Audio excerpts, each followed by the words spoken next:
If we're going to follow and create an atmosphere, an environment for blessings, we have to have an overriding faith of putting God first. Putting God first is a challenge. God, and not just financially, in every area. God, if I put you first, that's what Joy said. God, if I put you first, I'm going to lose this. God, if I put you first, if I treat people like you want me to treat people, they're going to run all over me. God, if I forgive, that means that they go away scot-free. So many things in life come down to God. Are we going to do it your way? We're going to do it our way. If we put you first, what's going to happen?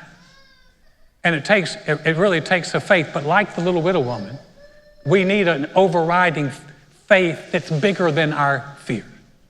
And so we need a promise to hang on. I'll tell you a quick story. Greatest gift that Joy and I gave was when we were in North Carolina. We'd really gotten down financially. We didn't have any money, and Joy had a relative that died we didn't even know about, and sent us $5,000. Now, when you have zero, $5,000 is a huge gift. And when it came in, I'm already spending it. Mentally, you know how that is. So was Joy.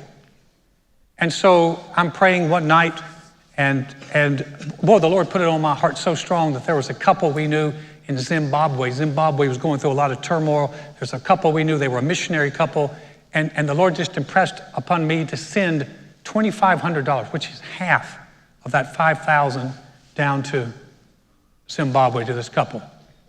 And I'm like, no, you need to get behind me, devil.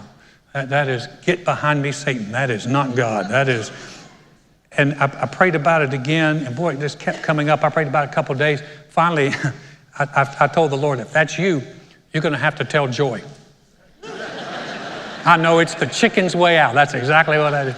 So I go to Joy and I said, Joy, the Lord's impressing me that we need to send some of this money to the Brooms. That was the family down in Zimbabwe. And I remember her eyes got big, and she said, how much? And because for Joy, that was her get out of town money. That was our moving money. And she said, how much? I said, you need to pray about it. And she came back to me in a couple of days. She said, I keep getting this number, $2,500. I'm like, and it floored us for a while because, man, we didn't have anything. But we just sensed this was the Lord, and so we said, okay, we're going to do this. And I remember when I wrote that check, we wrote the check out, and I put it in the mailbox. When I dropped that thing in the mailbox, it's like I had something on the inside of me just rise. I was excited. Yeah. I was excited because it was blessing them, and I was also excited because I was obeying God. And I won't go through the length of it, but that was just right around almost the first day of January. I mailed it so we could get it in 1989. In 1990, we saw so many things happen. We moved back to Texas. We bought a house. We got a job. And at the end of the year, we were in better shape financially than we had ever been in our entire life. When you give God, when he gets the first biscuit,